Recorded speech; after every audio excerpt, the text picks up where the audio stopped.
नमस्ते, मेरा नाम है शिवांग पुरी और आज हम बात करेंगे rule 86A and particularly negative blocking of ITC के बारे में। अब मैं जानता हूं कि ऑलमोस्ट हम सबको आईटीसी के बारे में पता है, इनपुट टैक्स क्रेडिट कैसे काम करता है पता है, बट फिर भी इस डिस्कशन के लिए हम आईटीसी के बारे में थोड़ा समझ लेते हैं।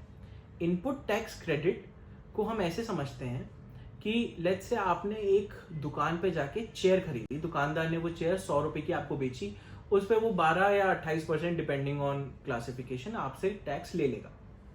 वुड की चेयर है, पर क्या हम कभी ये सोचते हैं कि जो वो वुड की चेयर है उसमें जिसने लकड़ी काटी और लकड़ी बेची उसने उस पर जीएसटी पे किया होगा, जो नेल्स उस लकड़ी की चेयर बनाने में लगी होंगी उस पर जीएसटी पे हुआ होगा, जिस कारीगर ने वो सब चेयर बनाई और फिर दुकानदार को बेचा उस पर भी शायद जीएसटी पे किया होगा, और फिर फाइनली वो दुकानदार सब कुछ मिलू के 100 रुपए की करके आपको जब बेच रहा है तो उस पर भी जीएसटी लगा रहा है।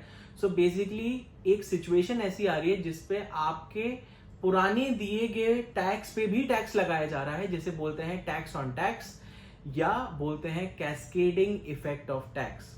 तो इसको हटाने के लिए पुरानी रिजीम जैसे central excise service tax VAT और नई रिजीम जैसे जीएसटी में एक प्राविधान है जिसे बोलते हैं इनपुट टैक्स क्रेडिट।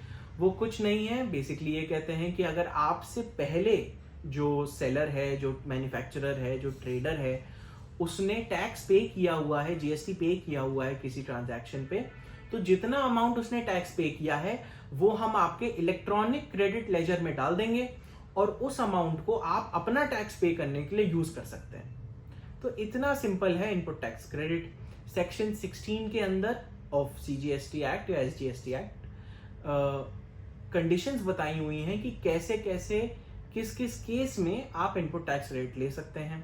कुछ कंडीशंस इंपॉर्टेंट है, आपके पास इनवॉइस होनी चाहिए, आपके पास गुड्स एक्चुअली आए होने चाहिए, आपका जो सप्लायर है, जैसे इस केस में दुकानदार का जो सप्लायर है वो कारीगर होगा तो कारीगर ने एक्चुअल में टैक्स पे किया होना चाहिए विच इज सेक्शन 16(2)(c। आपने जो इनपुट टैक्स क्रेडिट है वो टाइम पे लिया होना चाहिए 16(4). तो ऐसी चीजें बहुत सारी कंडीशंस हैं सेक्शन 16 में। कंफ्यूजन कहां आता है? कंफ्यूजन आता है सीजीएसटी रूल्स में। एक रूल है 86A जिसका टाइटल है condition of use of amount available in the electronic credit ledger. तो कई लोगों को ये लगता है कि सेक्शन 16 तो है ही, पर उसके साथ 86A है जो हमें कुछ कंडीशंस बताता है कि किस कंडीशन में हम अपना क्रेडिट यूज कर सकते हैं, पर ऐसा बिल्कुल नहीं है। टाइटल पे आप बिल्कुल मत जाइए। जो 86A है वो बेसिकली एक प्राविधान है, एक रूल है to protect the interest of revenue. 86A ये कहता है कि कल अगर कमिश्नर को ये बिलीफ है या उसे ऐसा लगता है कि आपके क्रेडिट लेजर में जो पैसा पड़ा हुआ है, जो अमाउंट पड़ा हुआ है, वो फ्रॉडुलेंटली लिया गया है या किसी ऐसे रीजन से लिया गया है जो 86A में लिखा हुआ है, तो वो उस अमाउंट को ब्लॉक कर सकता है। इसका मतलब ये है कि कोई भी कंडीशन इंपोज नहीं करता 86A जिसको आपको सेटिस्फाई करना है आईटीसी क्लेम करने के लिए। ये बस एक रूल है जो गवर्नमेंट के फेवर में है अपना इंटरेस्ट बचाने के लिए, रेवेन्यू इंटरेस्ट बचाने के लिए। एक चीज ये याद रखने वाली है कि 86A जो है वो एक रिकवरी प्रोविजन नहीं है। कमिश्नर जब भी आपके अगेंस्ट कोई ऑर्डर पास करेंगे ब्लॉकिंग ऑफ क्रेडिट का 86A के अंदर, तो वो सिर्फ 1 साल के लिए रहेगा। तो फॉर एग्जाम्पल आज 1 जनवरी है 2024, तो 1 जनवरी 2025 को वो ब्लॉकिंग अपने आप ही खत्म हो जाएगी। गवर्नमेंट ने एसओपी बना रखे हैं और अगर वो ब्लॉकिंग अपने आप नहीं हटती है तो आप एक लेटर लिख सकते हैं टू द कंसर्न्ड ऑफिसर।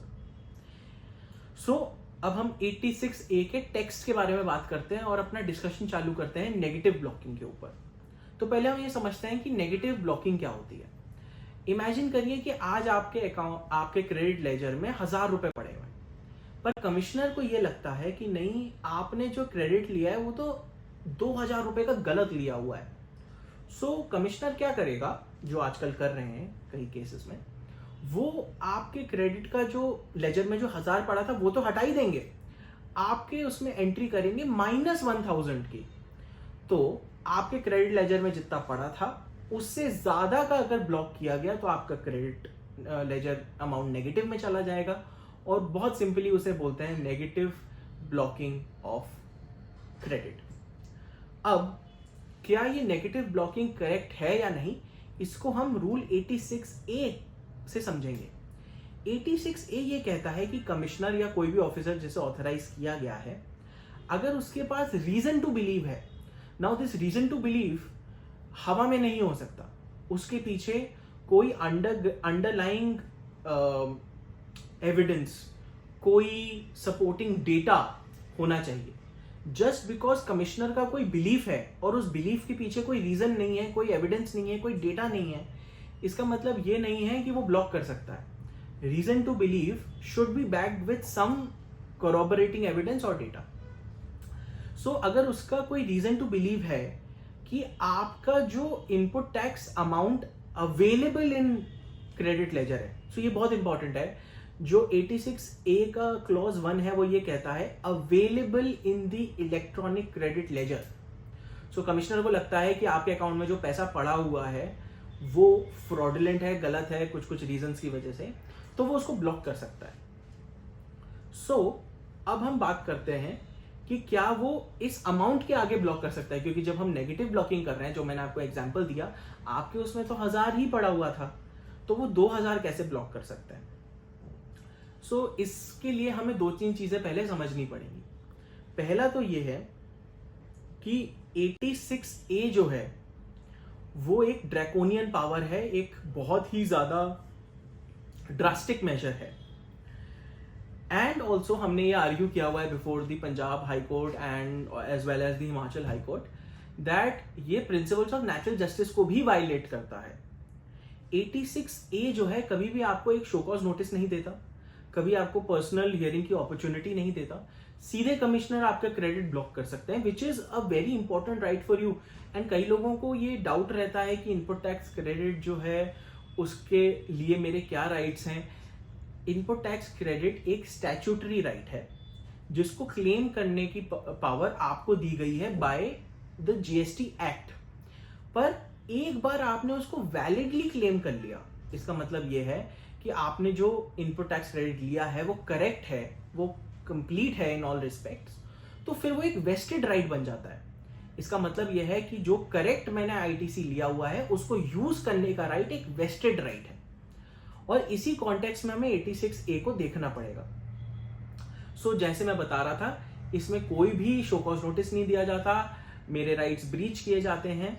कुछ कोर्ट्स ने बोला हुआ है कि पोस्ट डिसीजनल हियरिंग, इसका मतलब यह है कि एक बार क्रेडिट ब्लॉक हो गया तो आप ऑफिसर के पास जा सकते हैं, बोल सकते हैं मेरी बात सुनिए एंड इस ब्लॉकिंग को हटाइए। बट फिर भी अगर इतना ड्रास्टिक स्टेप लिया जा रहा है तो एटलीस्ट मुझे एक हियरिंग का मौका तो देना चाहिए। चलिए, एक चीज और कंफ्यूजन है 86A में कई लोगों को कि ये शायद हमसे पैसा निकालना चाह रहे हैं। ऐसा कुछ नहीं है। जैसे मैंने आपको बताया, 86A के अंदर सिर्फ 1 साल के लिए ब्लॉक किया जाता है, उसके बाद पूरा का पूरा जो अमाउंट ब्लॉक किया गया था वो वापस आ जाएगा। ऑल्सो कल अगर आप पोस्ट डिसीजनल हियरिंग में जाके ऑफिसर को ये कन्विंस कर देते हैं कि आपने बिल्कुल करेक्ट तरीके से क्रेडिट लिया है, तो उस केस में वो भी अपनी तरफ से 1 साल खत्म होने से पहले आपका जो रिस्ट्रिक्शन है उसको हटा देगा, आपका जो नेगेटिव पोर्शन हो या ब्लॉक पोर्शन हो सब हटा देगा। ऐसा होता नहीं है, बहुत मुश्किल होता है लोअर लेवल पे ऑफिसर्स को मनाना इस चीज के लिए, बट स्टिल ऐसा नहीं है कि वो आपसे रिकवरी कर रहे हैं। रिकवरी अगर उन्हें करनी है तो they will raise a demand under section 73 और 74, या अब अमेंडमेंट आने के बाद 74A। अब हम बात करते हैं नेगेटिव ब्लॉकिंग के बारे में, जैसे हम कर रहे थे। सो सरकार का अलग अलग हाई कोर्ट्स के सामने ये कहना है कि जो वर्ड है available in the electronic credit ledger, वो आप आज के दिन के हिसाब से नहीं मान सकते। आपको वो मानना है कि किसी भी टाइम पे कभी ना कभी तो ये फ्रॉडुलेंट वाला क्रेडिट आपके लेजर में अवेलेबल होगा, तो वो जो तब उस टाइम पे अवेलेबल हुआ था हम उसको ब्लॉक करेंगे। नाउ ये जो आर्ग्यूमेंट है ये बिल्कुल ही इलॉजिकल है और उसके मल्टीपल रीजंस है। पहला तो ये है कि टैक्स लॉज में एस्टैब्लिश्ड है कि जो लेटर है उसको आपको स्ट्रिक्टली कॉन्स्ट्रू करना है, एंड स्ट्रिक्टली कॉन्स्ट्रू करने के बाद जो मीनिंग निकलता है अगर क्लियर है तो उसे को फॉलो करना है। एंड 86A बहुत क्लियरली कहता है क्लॉज 1 कि कमिश्नर को अगर ये बिलीफ है कि जो अमाउंट मेरे क्रेडिट लेजर में पड़ा हुआ है, जो अवेलेबल है, अगर वो फ्रॉडुलेंट है तो आप उसको ब्लॉक कर दो। इसके दो मीनिंग नहीं निकाले जा सकते। इसका एक ही मीनिंग है कि अगर फॉर एग्जाम्पल कमिश्नर ये कह रहा है कि 2000 रुपए का गलत क्रेडिट है, बट मेरे अकाउंट में अगर 1000 पड़े हैं तो सिर्फ 1000 ही ब्लॉक कर सकते हो आप 2000 नहीं ब्लॉक कर सकते। इसमें एक आर्ग्यूमेंट ये दिया गया कि अगर आपने 5 करोड़ का फॉर एग्जाम्पल गलत क्रेडिट लिया हुआ है, फ्रॉडुलेंट क्रेडिट लिया हुआ है, और क्रेडिट लेजर में आज सिर्फ 500 रुपए ही पड़े हुए हैं, तो इंटरेस्ट ऑफ रेवेन्यू कैसे सिक्योर होगा? तो मेरा क्वेश्चन इसमें यह है कि एक अलग एग्जाम्पल लेते हैं इसमें। आज मैंने 1000 रुपए का गलत क्रेडिट लिया और 2000 रुपए का करेक्ट क्रेडिट लिया। अब 6 महीने बाद मेरे अकाउंट में 1000 रुपए पड़े हुए हैं, या लेट्स से 500 रुपए पड़े हैं। आप कैसे बता सकते हैं कि वो 500 रुपए मेरे फ्रॉडुलेंट क्रेडिट है कि मेरा करेक्ट क्रेडिट है? It is not possible to tell. आज आप कह रहे हैं कि वो 500 तो फ्रॉडुलेंट क्रेडिट का पार्ट है, तो वो तो मैं हटाऊंगा ही, और जो पहले हो चुका है उसको भी हटाऊंगा। That is not possible.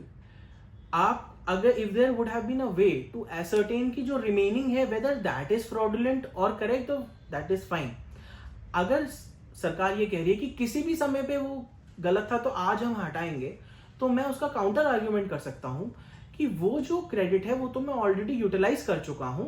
जो मेरे 500 आज पड़ा हुआ है which is available in terms of 86A, वो मेरा करेक्ट क्रेडिट है। इस प्रॉब्लम को हटाने के लिए वर्डिंग बहुत सिंपल है कि जितना मेरे पास अवेलेबल है उतना आप ब्लॉक कर सकते हैं, जो मेरे पास अवेलेबल ही नहीं है उसका आप एसर्टेन ही नहीं कर सकते। बहुत सिंपल सा एग्जांपल है। अगर मैं आज आपको कहूं कि आप अपने अकाउंट से 500 करोड़ डेबिट नहीं कर सकते, तो भाई मेरे पास पहले 500 करोड़ होने तो चाहिए ना अकाउंट में। अगर मेरे पास 500 करोड़ है ही नहीं तो आप मेरे को रोक किस चीज के ले रहे हैं? तो एक चीज ये भी बहुत लॉजिकल फॉलो करती है। 86A के केस में गुजरात हाईकोर्ट, दिल्ली हाईकोर्ट ने काफी अच्छे डिसीजंस दिए हैं कि नेगेटिव ब्लॉकिंग अलाउड नहीं है, और इससे दो बातें निकल के आती हैं। पहला तो ये है कि आपके क्रेडिट लेजर में जितना पड़ा हुआ है अमाउंट, आपको उतना ही ब्लॉक कर सकता है। कोई भी प्रॉपर ऑफिसर उससे ज्यादा ब्लॉक नहीं कर सकता, और उस ब्लॉकिंग के लिए भी रीजन टू बिलीव होना चाहिए। वो रीजन टू बिलीव एक एविडेंस के साथ होना चाहिए, ऐसे ही हवा में रीजन टू बिलीव नहीं हो सकता। अगर आपका without hearing, without intimation block हो भी जाता है तो आप एक पोस्ट डिसीजनल हियरिंग मांग सकते हैं, और अगर पोस्ट डिसीजनल हियरिंग भी आपके फेवर में नहीं जाती तो आपके पास हमेशा ऑप्शन है, आप हाई कोर्ट में एक रिट फाइल कर सकते हैं। इन एनी केस 86A एक बहुत ही ड्रैकोनियन लॉ है, एंड कोर्ट्स ने ये बहुत बार कहा है कि इसको स्पेयरिंगली यूज करना चाहिए, हर केस में से यूज नहीं करना चाहिए, हर केस में आपका क्रेडिट ब्लॉक नहीं होना चाहिए। एंड नेगेटिव ब्लॉकिंग तो और भी ज्यादा ग्रेव है, क्योंकि मेरा जो करेक्ट ITC है हो सकता है आप उसे ब्लॉक कर रहे हो। एंड ऑल्सो एक स्टेज पे अगर हम इसे दूसरे पर्सपेक्टिव से देखें तो ये रिकवरी ऑफ टैक्स तो नहीं, but it forces me to make additional payment of tax, because let's say आज मेरा 1 करोड़ नेगेटिव क्रेडिट है और मेरा 10 लाख रुपए का करेक्ट क्रेडिट आ जा रहा है, तो वो 10 लाख रुपए को मैं यूटिलाइज नहीं कर पाऊंगा। जैसे ही मैं उस क्रेडिट को क्लेम करूंगा 10 लाख को, तो वो -90 दिखाने लगेगा। तो इसका मतलब ये है कि जब तक मेरा क्रेडिट खुल नहीं रहा तब तक मुझे सारा टैक्स का पेमेंट कैश से करना पड़ेगा। So that is not a favourable situation for the businessman और फॉर द टैक्स पेयर। तो इस केस में more importantly, it is even more important कि एक रेवेन्यू सेंट्रिक नहीं, टैक्स पेयर सेंट्रिक अप्रोच ली जाए। सो इस डिस्कशन से होपफुली आपको कुछ फायदा हुआ होगा। 86A में नेगेटिव ब्लॉकिंग नहीं हो सकती है। अगर आपके जुरिस्डिक्शन में हो रही है, आपके साथ हो रही है, तो प्लीज इसको चैलेंज करिए। अच्छे डिसीजंस आ गए हैं। 24 तारीख को दिल्ली हाईकोर्ट ने ही नेगेटिव ब्लॉकिंग को रद्द कर दिया, बोल दिया कि ये गलत है। गुजरात हाई कोर्ट में समय अलॉय का डिसीजन है, काफी सारे डिसीजंस हैं। अगर आपको कोई भी डाउट हो नेगेटिव ब्लॉकिंग से रिलेटेड तो आप हमें ईमेल लिख सकते हैं या आप कमेंट्स में हमसे क्वेश्चंस पूछ सकते हैं। होपफुली ये वीडियो से आपका कुछ फायदा हुआ होगा। Thank you so much.